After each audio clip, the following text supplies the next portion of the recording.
Olá, gente. Eu sou o professor Mariano Medeiros e hoje nós vamos falar do processo de formação de palavras. Nós vamos dividir essa aula em duas partes. Nesta aula falaremos sobre o processo de derivação. O processo de formação de palavras, ela tem basicamente quatro processos. Nós vamos trabalhar aqui no nono ano com quatro processos: derivação, composição, redução e onomatopeia. Nesta aula, neste vídeo, nós falaremos somente dos processos baseados na derivação de palavras. O primeiro processo de formação de palavras por derivação, talvez o mais comum, o mais importante deles, é quando eu derivo a palavra por meio de afixos. Então, nós já vimos na aula passada que afixo é aquele elemento que eu acrescento ao radical para dar um significado adicional. Esse elemento que eu adiciono ao radical pode vir antes do radical, chamado de prefixo, ou depois do radical, chamado de sufixo. Com base nisso, o processo de formação de palavras vai classificar algumas formações de acordo com como eu vou derivar as palavras a partir da palavra primitiva. Ou seja, se eu pego o radical e coloco um prefixo, eu tenho uma derivação prefixal. Se coloca um sufixo, uma derivação sufixal. Então, com base nesse conceito geral, a gente vai entender bem essa aula. São quatro os processos por derivação por afixos. Derivação prefixal, quando eu tenho um prefixo acrescentado a um radical. Por exemplo, em desfazer, eu tenho a palavra fazer e eu acrescentei à palavra fazer, ao verbo fazer, um prefixo des.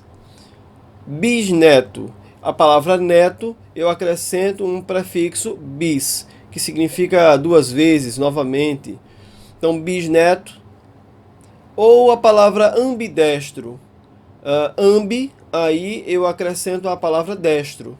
Ambidestro é aquele que tem habilidade com ambas as mãos, com as duas mãos. Então isso é uma derivação prefixal. Bem fácil, bem simples de entender. A derivação sufixal pega a mesma ideia. Ao invés de eu colocar agora um prefixo, eu agora vou usar um sufixo ao radical. Vou somar ao radical da palavra um sufixo. Então, por exemplo, pernambucano. Eu tenho a palavra Pernambuco e eu acrescento ali um sufixo, o sufixo ano, que indica ali a origem, de onde a pessoa veio, de onde a pessoa nasceu, ou em que lugar tal objeto foi produzido. Né? Isso aqui é uma comida pernambucana. Então, pernambucano, isso é um sufixo de derivação de adjetivos pátrios. Carteiro, né? Eu tenho um sufixo eiro, que basicamente vai descrever as profissões, as ocupações, né? Então, carteiro, aquele que trabalha com carta, que entrega cartas. Jornalista, eu tenho um sufixo ista, da palavra jornal, eu tenho jornalista, né? Aquele que é profissional, o profissional do jornal. Então, derivação prefixal, eu coloquei um prefixo antes. Derivação sufixal, eu coloquei um sufixo depois do radical. Antes, depois do radical. Aí eu tenho dois processos que são parecidos, que têm uma diferença importante de a gente perceber. São os processos em que eu vou usar o prefixo e o sufixo ao mesmo tempo. Então eu vou usar prefixo e sufixo juntos ao radical.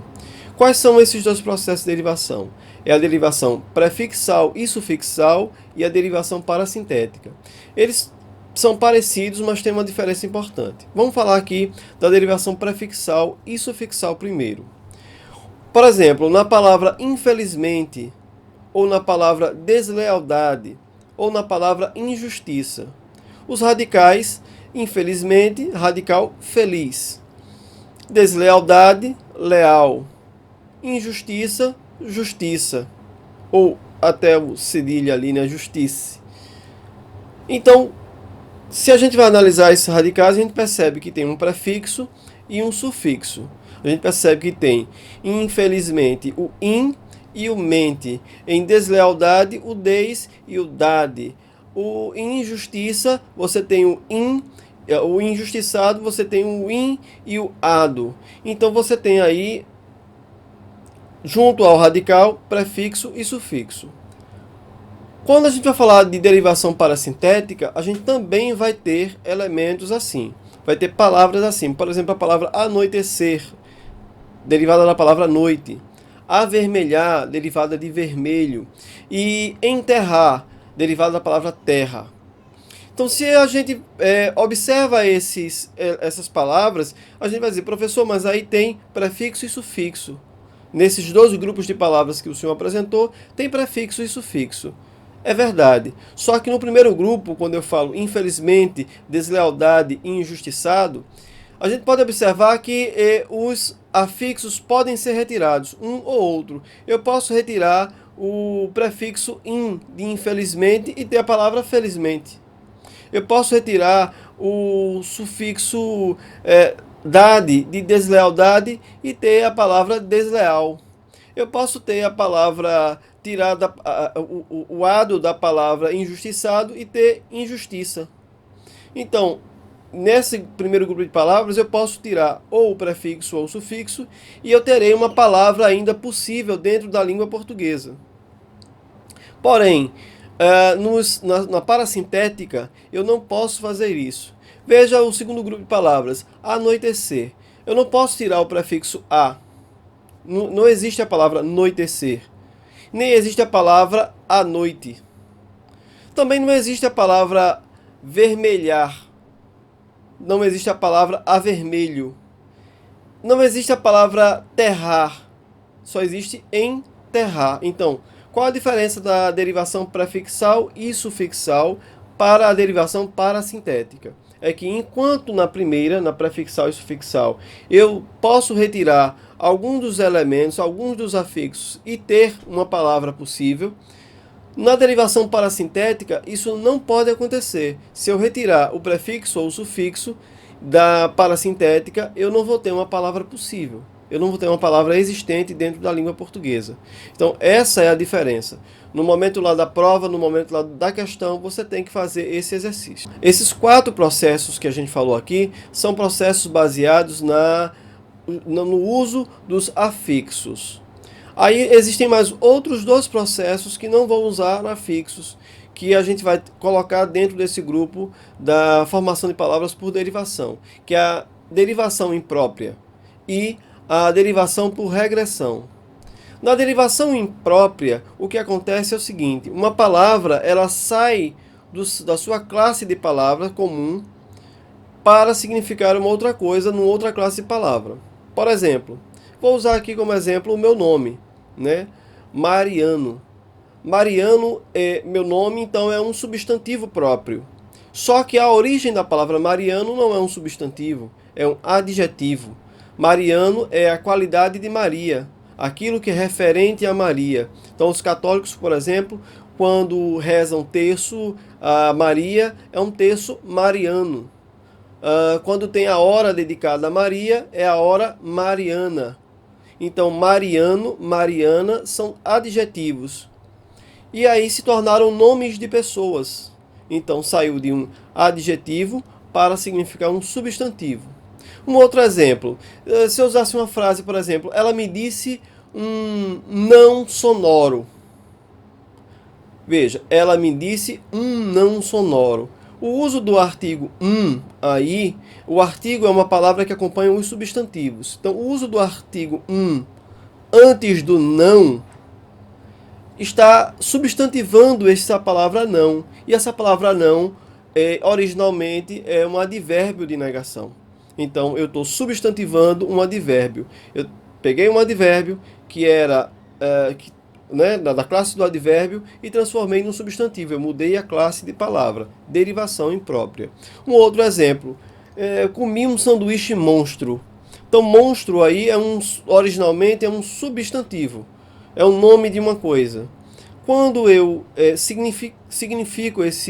ressignifico essa palavra monstro aí, nesta frase, monstro se tornou um adjetivo. Então deixou de ser um substantivo e passou a ser uma qualidade do sanduíche, significando que o sanduíche é muito grande.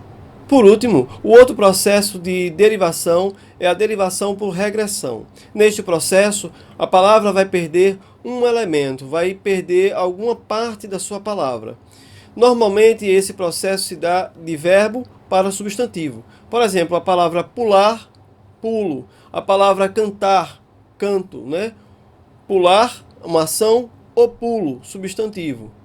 Cantar, uma ação, canto, um substantivo. Então percebam que nessas duas palavras aí, pular para pulo, se perdeu um elemento, o R. De cantar para canto, se perdeu um elemento aí, um R. Então esse é o processo de regressão.